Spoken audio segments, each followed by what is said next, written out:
Hey, what's up guys? Just on a quick note before we get started on the video, I recorded and edited this video before the Fred VanVleet injury, but I still wanted to get this out to you guys because I think my opinions don't really change much. It is going to be interesting to see what the Houston Rockets do going forward. There are still a couple of big names and they currently don't have a starting point guard. Maybe Reed Shepherd will be that guy. But, Russell Westbrook is the main name out there. Still, that link with Kevin Durant, them coming and playing together once again, I think is the big storyline at the moment. But it is going to be interesting to see. But yeah, I just wanted to let you guys know that. But let's get started on the video. Hey, what's up guys? It's Yogs. And I've seen a lot of people talking about that the Western Conference is sort of a two-man race between the Oklahoma City Thunder and the Denver Nuggets. But in today's video, I want to talk to you guys about the teams down in Texas, because I think they're going to give serious problems to the contending teams in the West. All right, so let's start with the Dallas Mavericks, right? Because I think Dallas had a weird season last year. So they traded away Luka Doncic in a blockbuster trade that absolutely nobody expected, right? And then they were gifted by the basketball gods the #1 pick in the draft, which was Cooper Flagg. They had a 1% chance of grabbing Cooper Flagg, and they got him. It's actually pretty incredible when you think about it. And well, Cooper Flagg, he's a two-way wing, right? He already plays like a pro, especially on defense. His defensive IQ is off the charts for how young he is, right? And I think what's really going to come down to is his offensive game. Can it translate, right? Jason Kidd's already talked about maybe playing him at the point at some stretches, not long stretches, but at some stretches. But if things can click, right? They're not going to click in the beginning of the season, but if they can click at the end of the season, man, it could be something special. And then you have, of course, Anthony Davis, right? Anthony Davis, we all know, he is the injury department specialist, but he's going to play what he's wanted to play for a while, which is the true power forward role, right? So he made it vocal when he was still with the Lakers before the trade that he didn't want to play the 5. He doesn't like playing the 5, and here with the Mavericks, that's exactly what he's going to do, because you have Anthony Davis at the 4, and then you can pair him with either Derek Lively or Daniel Gafford at the 5. And we've seen this before from Anthony Davis, right? We saw in 2020 when he won a championship with the Lakers that he was paired up next to another big, right? It was JaVale McGee, or maybe it was Dwight Howard, and he put up pretty decent numbers playing the 4. Right? So hopefully we can see AD, lock down the paint and just do well offensively and maybe not get hurt. That's really the big issue here with Anthony Davis, and that's really going to be the big issue again this upcoming year. So the projected starting 5 for the Dallas Mavericks I see is D'Angelo Russell, Klay Thompson at the 2, Cooper Flagg at the 3, Anthony Davis, and then, Derek Lively or Gafford. I think it's going to be Lively, right?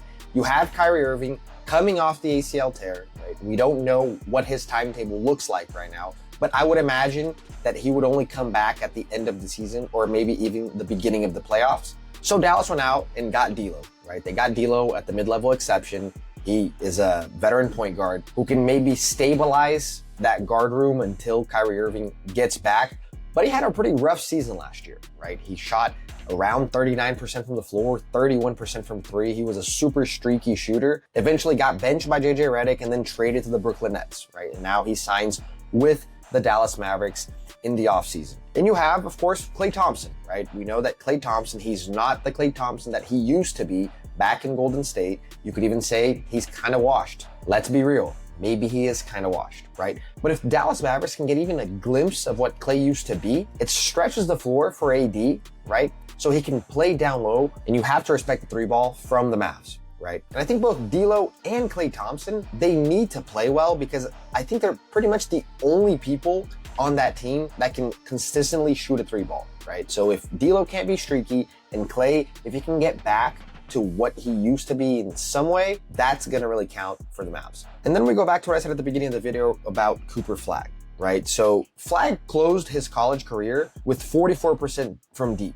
right, over his last 24 games. And if that shows up early, he basically staples the offense together as well. Catch and shoot, short roll reads, then you sprinkle a little bit of on-ball reps. That's basically what you want from the kid, right? And I think on defense, I think this is where the Mavs will have the biggest problem, because Flagg might be their best defender, right? At least their best on-ball defender, which personally I think that might be a problem, right? Because, all right, the front court is fine, right? So you have AD and, Lively and Gafford locking down the paint, and even Cooper Flagg when he's not the point of attack defender, but I think he will be the point of attack defender. So, but how are you going to have this kid at 18 years old, night in and night out, guarding SGA, Luka, Jamal Murray, right?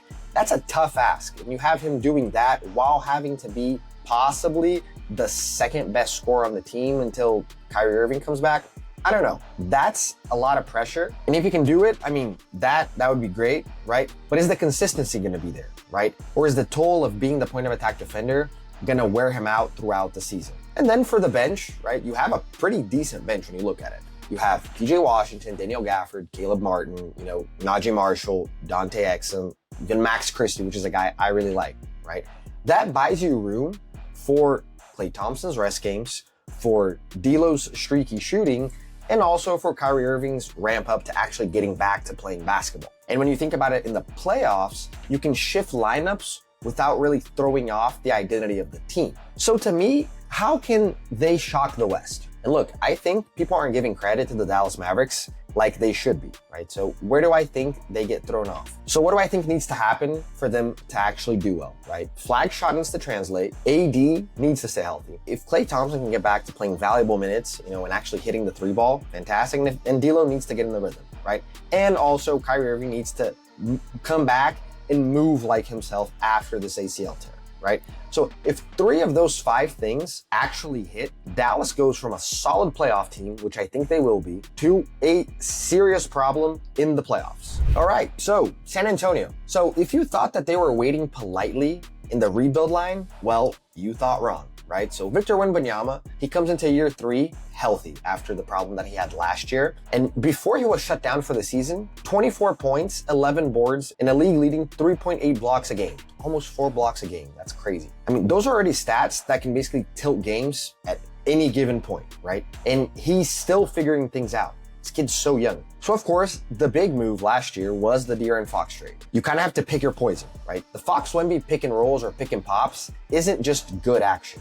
It's really what their identity should be. And when things get sticky, that's what you go to. That's your bread and butter. In the offseason, they added Lou Cornett and Kelly Olynyk, right? 2 playable bigs who do completely different things. And then on draft night, they had one of the best drafts, if not the best draft of everybody, right? So they got Dylan Harper at the 2 and then Carter Bryant with the 14th pick, which a lot of people said might have been the steal of the draft. Right? So Harper's comp sits somewhere between Jalen Brunson and James Harden, right? Speaking of style, so his handles, his scoring feel, how he just plays the game, right? And if he can acclimate to the NBA game pretty quickly, he will definitely be a starter as he should be. And for the starting lineup, what I think they'll come out the season with, not what I think they'll end the season with, is Fox, Stephon Castle, Harrison Barnes, Jeremy Sohan, and Wemby. Right? And I do think Dylan Harper will start eating into either Harrison Barnes or Jeremy Sohan's minutes. It's probably Harrison Barnes and you slide Stephon Castle to the 3 and you have, Dylan Harper play that combo guard as the 2, which I think is completely fine as well. So the Harper and Fox duo, offensively, I think is going to be fantastic, right? I think 2 guys that can just score the basketball. But defensively, I think that's where the problem sits, right? Can they not get blown by all the time? And if they do, the coaching staff will need to make an adjustment, and I want to see how that's going to be. So I think with the Spurs, the thing that we need to look for is the timeline versus the ceiling, right? So when we look at the West, it's crazy stacked. We have OKC, we have Denver, we have a reloaded Houston, which we'll talk about in a second. And the safe call for the Spurs would be around 2 to 3 years, maybe 3 to 4 years, depending on how things go, right? But Wemby is such an alien, right? He's such an outlier of a basketball player that he can completely turn a season around by just being himself. If he can stay healthy the whole year, you have Fox organizing all of the crunch time, right? You have 1 rookie hitting. That's how you jump a couple of years of development, right? And suddenly nobody wants to face the Spurs in the first round of the NBA playoffs, right? And to me, for the Spurs to shock everybody next season, what it comes down to is Wemby going from a top 10 player to a undeniable top 5 player in the league, right? Fox owns the endgame pacing, right? And either Harper or Castle become night-to-night reliable. That's both on offense and on defense. I think if those 3 things happen, the Spurs will definitely give people some problems. And then last but not least, we have the 3rd Texas team, which is the Houston Rockets. So Houston already gave people problems last year, right? So they were a top-tier defense, allowing 110 points per game, almost 111. But the half-court offense was pretty bad. right? They were out of the top 10 at 13, and they just needed a closer, right? They needed someone that could end the possessions the right way. So what do? They go out and get one of the best closers the league have ever seen in Kevin Durant. So with the Houston Rockets starting five, what I have is Durant, Amin Thompson, Alperen Şengün, and Fred VanVleet, right? Those four are locks to be starters. And then you can mix and match, right? You have Dorian Finney-Smith, who is the safest pick, right? He's the classic 3-and-D, 39% from three on nearly, 5 attempts, so a lot of volume there. 45% from corner threes. So he's a guy that's gonna D up and sit in the corner and wait for a driving kick. That's his game, right? You have Tari Eason, crazy motor. I like the trajectory of the guy. His shot is improving, just he's not on the Dorian Finney-Smith level yet, right? But he can come in and create chaos in the basketball game. And then you have something that was super effective in the playoffs, which was the double big, right? So you have Steven Adams possibly being that fifth option, which I think is the least likely of all the ones that I just said. Because with Steven Adams, we saw what they did to the Warriors in the playoffs, right? They completely killed the glass. Their offensive rating was off the charts, but I don't know if they'll be able to do that every single night versus every single team. And I think that's something that needs to happen is if Alpi can climb forward from his 35% from three, right? This gets a little bit more interesting. So KD owns the mid-range, right? Specifically the elbow region. The bigs, they completely crash the glass and just swallow everything. And the paint becomes a problem. So talking about KD, it's not just the superstar that they added, right? You can run good offense and still need someone to cash the contested shots. And KD may be the best tough shot maker the league has ever seen, right?